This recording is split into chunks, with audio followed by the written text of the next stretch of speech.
కూడా ఉంది. నువ్వు కేక్ భయ్యా. ఎవరినైనా భయపెట్టాలి అంటే ఈ మాత్రం బిల్డప్ ఉండాలి.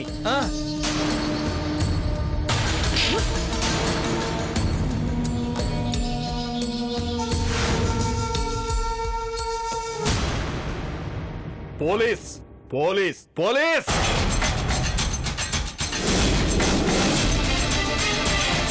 అంటే ఏంటి భయ్యా? ఇంకా అర్థం కాలేదురా మెంటల్. రుద్ర డ్యూటీలో జాయిన్ అయ్యాడు. వామ్మో, వీడికి ఇంకా అద్దే ఉంటుంది. వీడికి ఒంటి మీద డ్రెస్ ఉందంటే కోతికి కొబ్బరి చెప్పు దొరికినట్టే. ఇంకా వీడిని ఆపడం చాలా కష్టం. కంగ్రాట్స్ భయ్యా, కంగ్రాట్స్. గెటప్ సూపర్ భయ్యా, సూపర్. గెటప్ దే ఉందిరా, డ్రెస్ వేసుకుంటే అదే వస్తుంది. ఇకపై నేను చేయబోయే సెటప్ చూడు ఎలా ఉంటుందో. కంగ్రాట్స్ రుద్ర, అనుకున్నది సాధించావు.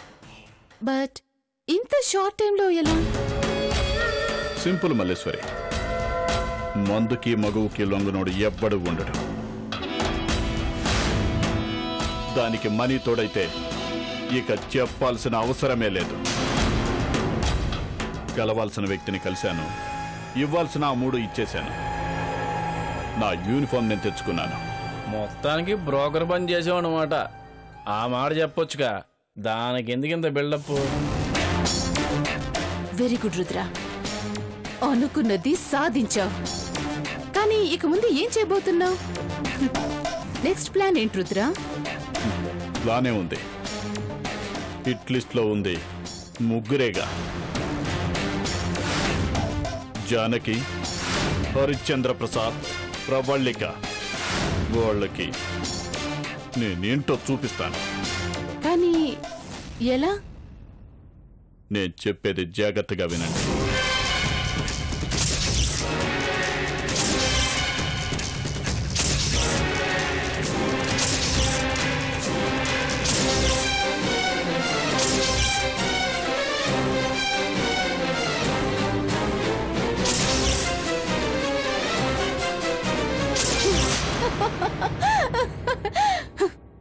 శభాష్ రుద్ర, ఇప్పుడు వాళ్ళకి మన వంటి ఏంటో తెలుస్తుంది. బట్ బీ కేర్ఫుల్ మల్లేశ్వరి, మనం చేస్తున్నట్టు ఎక్కడ డౌట్ రాకూడదు. ఓకే రుద్ర, నువ్వు చెప్పినట్టే చేస్తాను. డన్ భయ్యా. రై, ఇందులో నువ్వేదైనా తేడా చేస్తే నేను వాడే ఫస్ట్ బుల్లెట్ నీకోసమే అవుతుంది. జాగ్రత్త. అబే, నేనేం చేస్తాను భయ్యా? చెయ్యకూడదనే చెప్తున్నాను, చేస్తే చస్తావు. మల్లేశ్వరి, అనుకున్నది అనుకున్నట్టుగా జరిగిపోవాలి, ఏది మిస్ అవ్వకూడదు. ఆ విషయంలో నీకు ఎటువంటి డౌట్ వద్దు రుద్ర, నేను హ్యాండిల్ చేయగలను. గుడ్.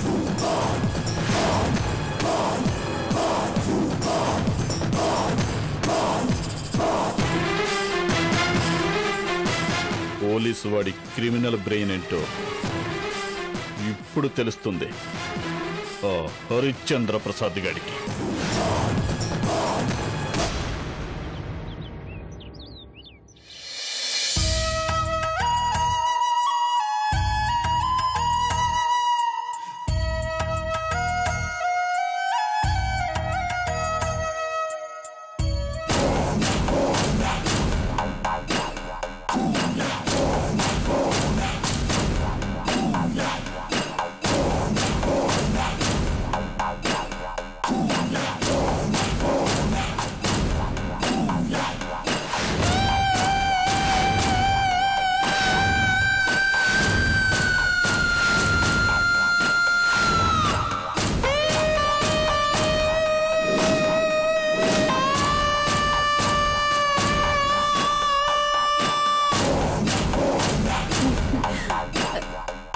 నందిని, ఏం చేస్తున్నావు?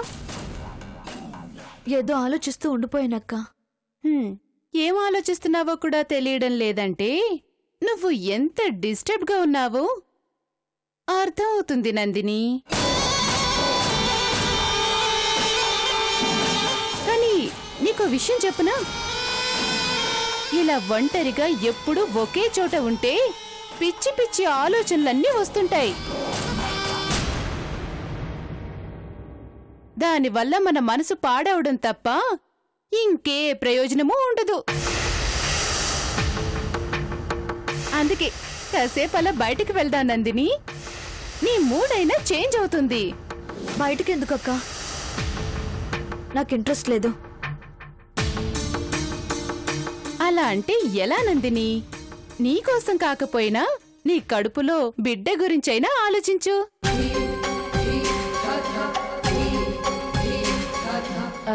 మనం ఎంత ప్రశాంతమైన వాతావరణంలో ఉంటే పుట్టబోయే పిల్లలు అంత ఆరోగ్యంగా పుడతారు తెలుసా?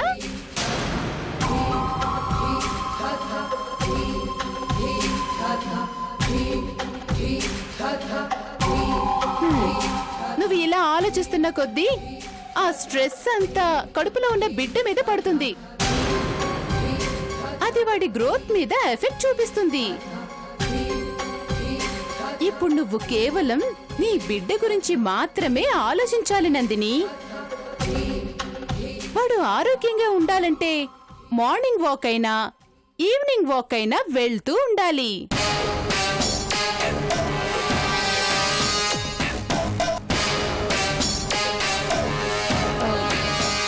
కడుపుతో ఉన్న వాళ్ళకి వాకింగ్ ఎంత మంచిదో తెలుసా?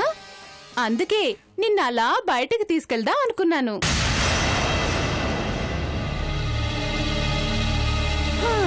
నువ్వేమో ఒక్క మాటతో నా ఆలోచనని కొట్టి పారేశావు. సరే అక్క, మనం బయటికి వెళ్దాం. గుడ్, పద.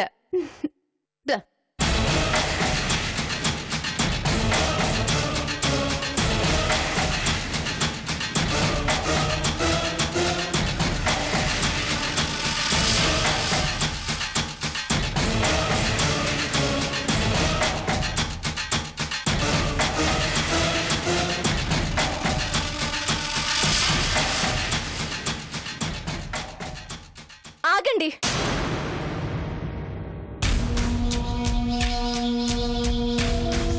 ఎక్కడికి వెళ్తున్నారు? అది నీకు అనవసరం.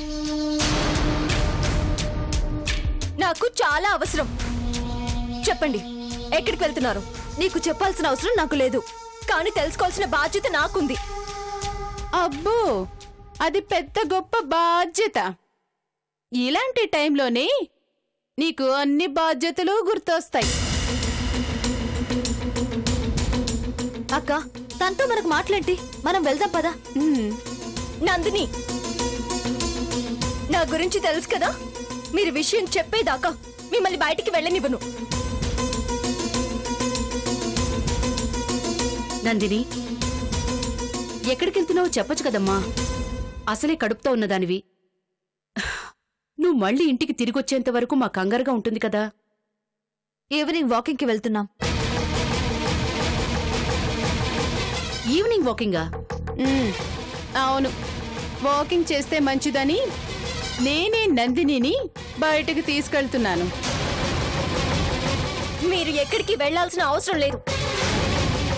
ఆ వాకింగ్ ఏదో ఇంట్లో కూడా చేయొచ్చు. నేను వాకింగ్కి వెళ్లేది మనసు ప్రశాంతంగా ఉంచుకోవడానికి. నీలాంటి వాళ్ళు ఎప్పుడూ నా కళ్ళ ముందే ఉంటే నేనేం ప్రశాంతంగా ఉండగలుగుతాను? నందిని, ఇప్పుడున్న పరిస్థితిలో నువ్వు బయటికి వెళ్ళటం అంత మంచిది కాదు. మీరు భయపడకండి అత్తయ్య, నా జాగ్రత్తలో నేనుంటాను. అయినా నాకు ఇంట్లో వాళ్లతోనే ప్రమాదం. నేను బయటికి వెళ్తేనే ప్రశాంతంగా ఉంటాను. అది కాదు నందిని, అసలు నువ్వు నాకు సూక్తులు చెప్పాల్సిన అవసరం లేదు. అయినా నీ అజమాయిషి ఈ ఇంటి మీదే కాని మా మీద కాదు. మాకు నచ్చినట్టుగా ఉండే హక్కు మాకుంది. అయినా నందినిని చూసుకోవడానికి నేనున్నాను కానీ నువ్వేం మాకు అవసరం లేదు. రా నందిని.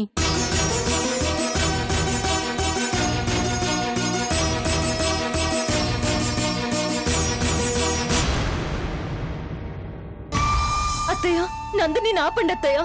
తను బయటికి వెళితే చాలా ప్రమాదం. ఏం కాదులే జానకి, నువ్వు అనవసరంగా కంగారు పడుకో. తన జాగ్రత్తలో తనుంటానని చెప్పింది కదా. లేదత్తయ్య, నాకెందుకు మల్లీశ్వరి మీద డౌట్ గా ఉంది. ఎప్పుడూ లేంది ఇంత సడన్ గా నందినిని బయటికి తీసుకువెళ్తుందంటే ఏదో ఉండే ఉంటుంది. ఈవినింగ్ వాకింగ్ కి వెళ్తున్నారని చెప్పారు కదమ్మా. మనతో అలా చెప్పారత్తయ్య, కానీ వాళ్ళు నిజంగానే వాకింగ్ కి వెళుతున్నారో లేక ఇంకెక్కడికైనా వెళుతున్నారో మనకేం తెలుసు. నువ్వేం భయపడకు జానకి. మొన్న జరిగిన దానికి నందిని తన నీడని నమ్మడానికి కూడా ఆలోచిస్తోంది. కాబట్టి నందినికేం కాదు. కాస్త మార్పు కోసం అలా బయటికి వెళ్ళుంటుంది. అది మంచిదేగా. నువ్వేం కంగారు పడుకో.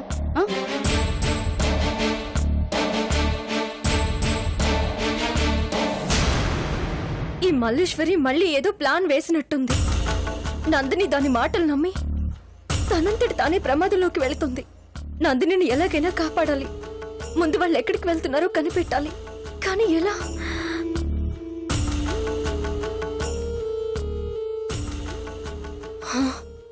పూలబాబు,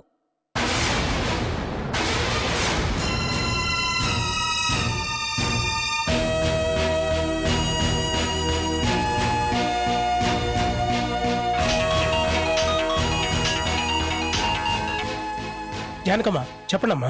నేను చెప్పేది జాగ్రత్తగా విను. ఆ మల్లీశ్వరి నందినిని వాకింగ్ పేరుతో బయటికి తీసుకువెళ్ళింది. అదేదో ప్లాన్లో ఉందేమోనని నా అనుమానం.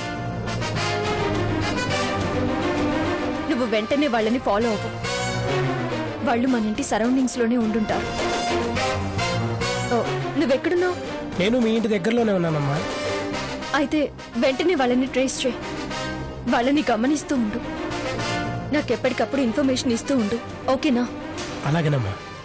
ఇంకొక విషయం పూలబాబు, మల్లీశ్వరి ప్లాన్ చేసింది నిజమే అయితే దానికి ఖచ్చితంగా రుద్రగడే సాయపడుతుంటాడు. వాడికి కొంచెం డేంజర్. జాగ్రత్తగా ఉండు. అలాగేనమ్మా, మీరేం భయపడకండి. నేను ఇప్పుడే బయలుదేరుతున్నాను.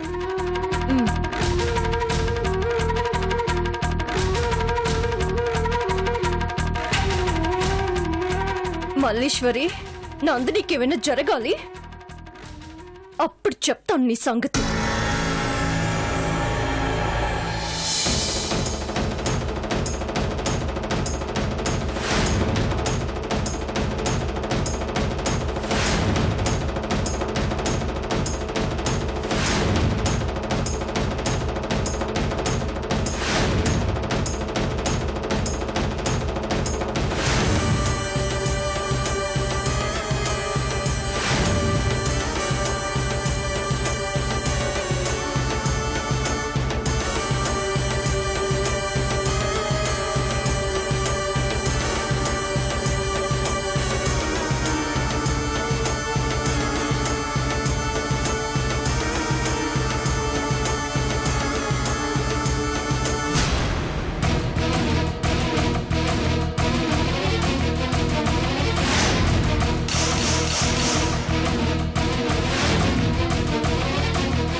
ఇక చాలక్క, ఇంటికెళ్ళిపోదాం.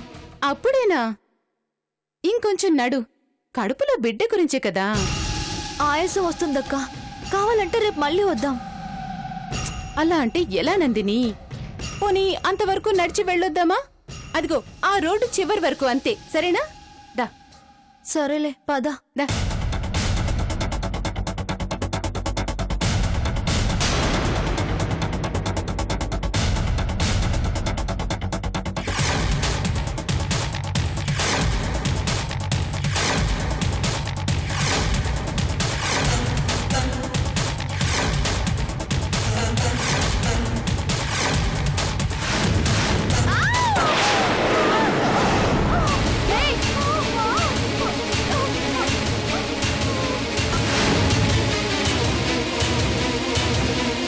నందిని, నందిని, లే నందిని.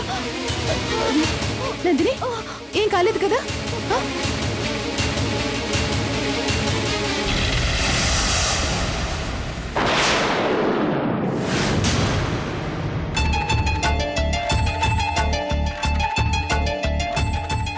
ఇదేదో మల్లేశ్వర కార్లా ఉంది.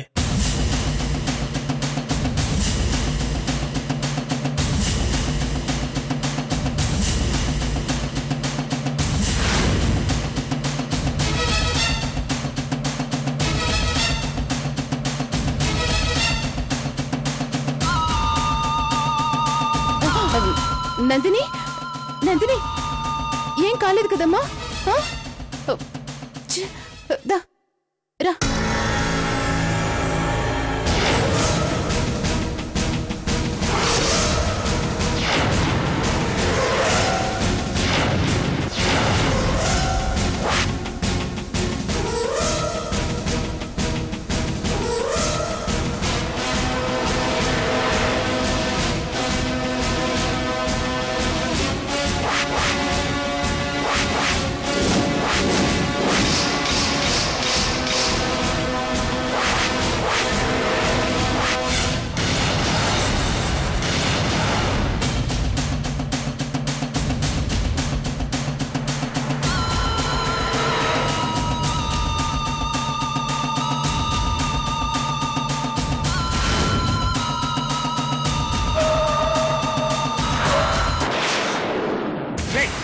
దిగరండి.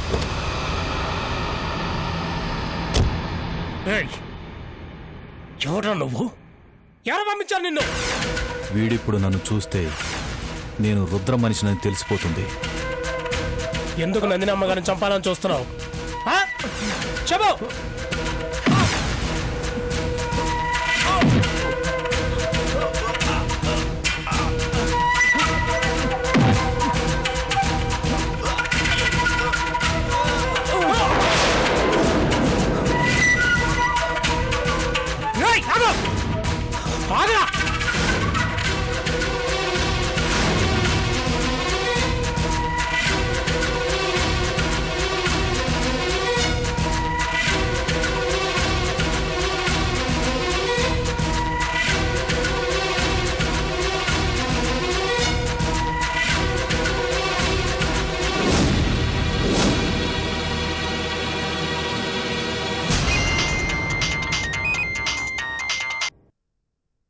చెప్పు పూలబాబు, నందిని కనిపించిందా? కనిపించిందమ్మా. మీరు చెప్పిందే నిజమైంది. ఆ మల్లేశ్వరి రుద్రగాడు కలిసి ఏదో ప్లాన్ చేశారు.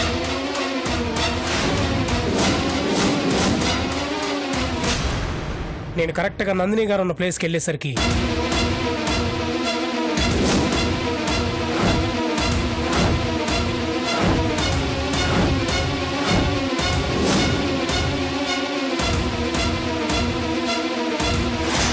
వాడు నాకు ముందే తెలుసమ్మా. వాడు ఖచ్చితంగా రుద్రగాడు మనిషి. ఎంతో ప్రయత్నించానమ్మా, కానీ ఆ ఎదవ తప్పించుకున్నాడు. సర్లే, నందిని సేఫ్ గానే ఉందిగా, తనకేం కాలేదుగా? ఏం కాలేదమ్మా. అదృష్టం కొద్దీ అంతా బానే ఉంది. కొంచెంలో ప్రమాదం తప్పిపోయింది. మీరు కొంచెం జాగ్రత్తగా ఉండండమ్మా, లేదంటే ఆ రాక్షసి అన్నంత పని చేస్తుంది. సరే సరే, నేను చూసుకుంటాను.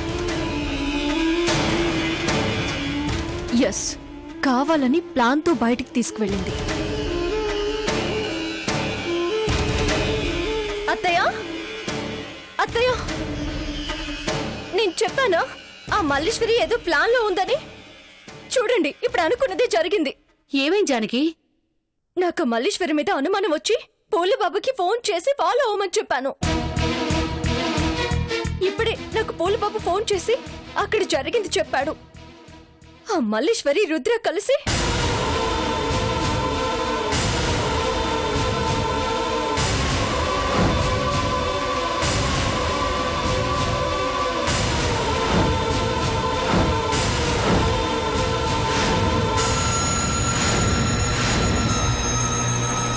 అయ్యో, నందినికి ఏం కాలేదు కదా? ప్రస్తుతానికైతే ప్రమాదం ఏమీ లేదంటత్తయ్యా. మరి నందిని ఇంకా రాలేదేంటి? వచ్చేస్తుందిలే అత్తయ్యా. నేనే వెరిదాని. నువ్వు వద్దని ఆపుతున్నా ఏమవుతుందిలే అన్న నిర్లక్ష్యంతో వాళ్ళని వెళ్ళనిచ్చాను. తప్పంతా నాదే. అత్తయ్య, మీరు కంగారు పడకండి. ఇప్పుడు ఏమైందని? నందిని వచ్చేస్తుంటుందిలే. ఇదంతా ఆ మల్లీశ్వరి వల్లే. అది ఇంటికి శనిలా పట్టి పీడిస్తోంది. ముందు దాన్ని ఇంట్లోంచి గెంటెయ్యాలి. అప్పుడే మనకి ప్రశాంతత. అత్తయ్య, ఆవేశపడకండి. పాపు నందిని. ఆ మల్లీశ్వరి చేసే వెధవ పనులు తెలియక దాన్నే గుడ్డిగా నమ్మేస్తోంది. దానికి తోడు ఆ రుద్ర ఒకడు. ఎలా నందినిని విజయ్కి దూరం చెయ్యాలా అని చూస్తూ ఉంటాడు. వీళ్ల వల్ల నందినికి ఏమవుతుందో అని భయంగా ఉందమ్మా.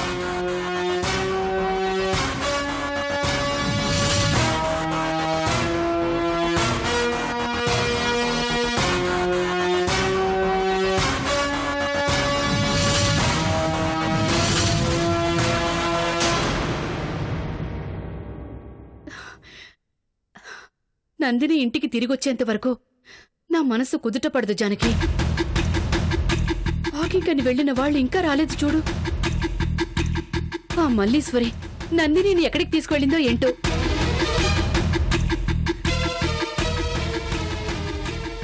మీరు కంగారు పడకండి అత్తయ్య, వచ్చేస్తారు.